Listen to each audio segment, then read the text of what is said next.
John 16. In verse 32 of this chapter, Jesus reminds his disciples that a time is coming when they're all going to be scattered, and each of them will leave Jesus by himself.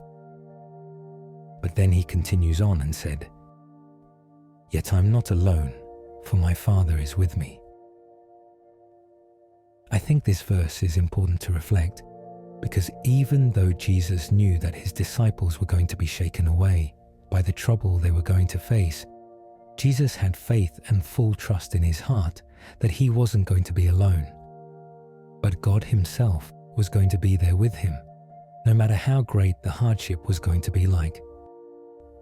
It's a reminder for us to understand that even if we might lose things in life, whether people or access to certain situations, it doesn't mean we don't have nothing to depend on anymore, but rather we have God, who's been with us since the moment we were born, guiding us from step to step we take.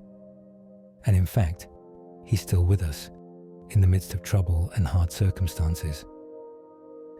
Reminds me to always remember, to acknowledge that God is greater than my own feelings and doubts that I have at times, and that I'm never alone even when it feels like I already lost everything in life. I still haven't lost God, because he is faithful and remains the same regardless of what we may do or go through. His love never goes away because he cares for us. It's a call for all of us as believers in Christ to fully trust in God, even in hard situations, to not lean on our feelings that at times can be deceptive or understanding, but to rely on his power over my life through Jesus Christ.